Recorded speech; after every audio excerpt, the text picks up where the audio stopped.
Today we're going to do some discussion about the rear suspension on the Zundapp Bella. We're really going to focus on that rear shock, and this is something that Yanus taught me about.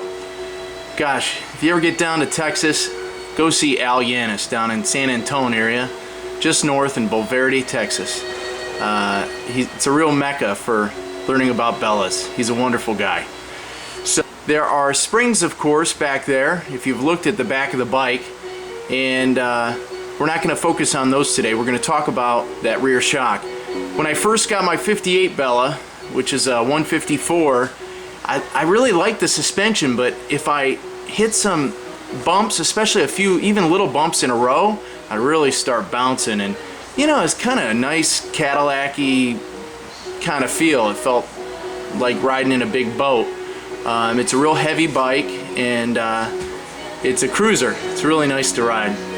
But I talked to Al, and Al says, "What do you mean you bounce?" And I said, "Well, you know, you hit a few bumps and my ass is up in the air and I float. It feels good." It's kind of dangerous, Al says. So I've learned a little bit, and since I replaced that shock, boy, it still floats, but it's safer, and I don't bounce. You don't want to bounce. Replace the shock. What do you just go down to the auto parts store for a 50s scooter? Yeah, you go down to the auto parts store, you go online and order some shocks. Believe it or not, it's the same rear shock for what's used on a modern day Mini Cooper. Thanks, Al, for leading me on to that. I'll show you what that shock looks like first. Here's the rear shock, the box of the particular one that I like to use because it's good quality, KYB shock absorber. And the other nice thing is that it's like 35 bucks, you know, pay a few bucks for shipping. Definitely worth it.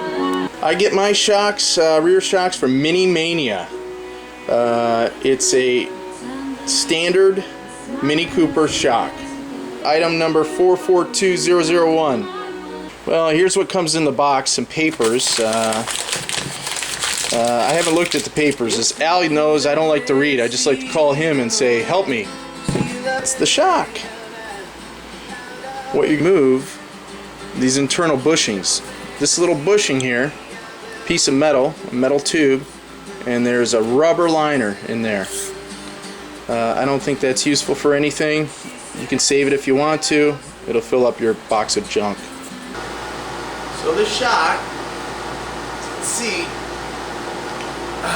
it's a nice stiff pull, soft push. Really, the benefit of this is in the bounce up. This is a 55 Suburbanette. It's got the same rear end.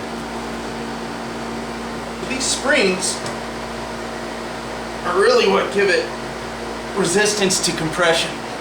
But as far as the up bounce, that's mainly taken care of by this shock here. We're riding along, we're compressed because we're fat. The springs are doing all the work. You hit a bump and you bounce up. It softens that upswing. Shock is harder to pull apart than it is to push down. 6T204 needs a new rear shock. So bolts to take off the body. It's good to have rubbers, little rubber washers. You know, chip the paint. Take your body off. Disconnect the connection there for the back light. You want to remove your fuel petcock extension rod.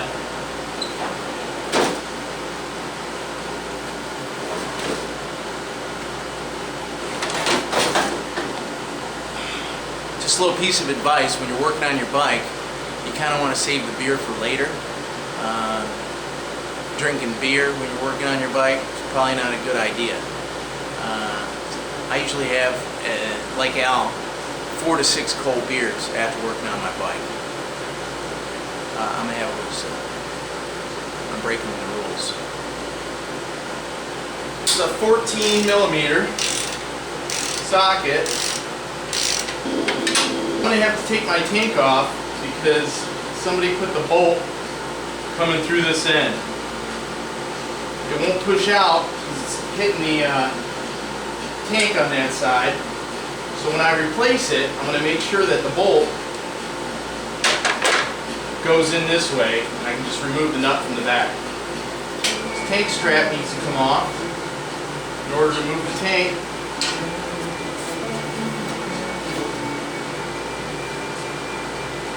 we can remove this bolt, and we can pull the shock out of that housing. And it's going to need to come off the bottom bolts as well. Important. Do not lose the bushings. This thing is junk, garbage. Time to throw it away. Pretty straightforward.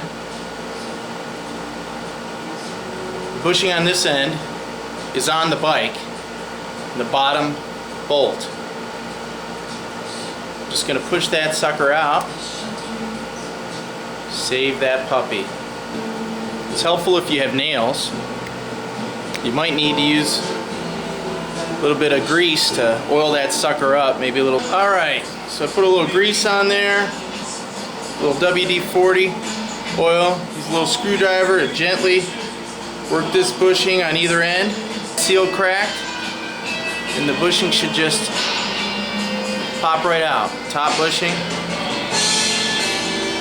You can push this metal bushing out, then push the other end out with your thumb once you get one of them off. Gotta save these parts. Don't lose these top bushings for the shock. Now we got the bushings out. There's the bottom. There's the top.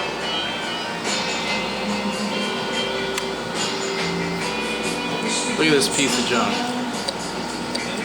Garbage. Here's an old leg shield. Not going to throw that away. In general, don't throw stuff away. They don't make this stuff anymore. Okay, Domi racers, Dami racer, whatever's only got so many of them. Shock needs to be recycled though. Okay, so the way that these bushings are on the new shock is that they are really plugged in there with rubber. There's the same hole. Problem is, you think, well, it's the same diameter hole, just use it. If you look at it on the end, it sticks out. Alright, so I use a drill press. It's a nice tool to have. I bought this thing for like $100. Just making little holes in this rubber all the way around.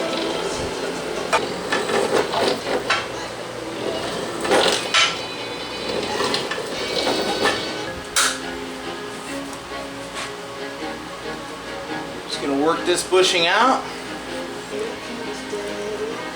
Alright, so we're working this sucker out. There she is. Getting some of those rubber bits out of there. Now we're gonna put these bushings back in. The top bushings. Put that bottom bushing back in. Just like that. Fit that bottom shock on, bushing back on. We're going to fit the top bushing back in there. Remember to put that bolt from behind if you can. That way you won't have to take the gas tank off the next time you have to replace your shock. Hopefully that won't be for another 50 years.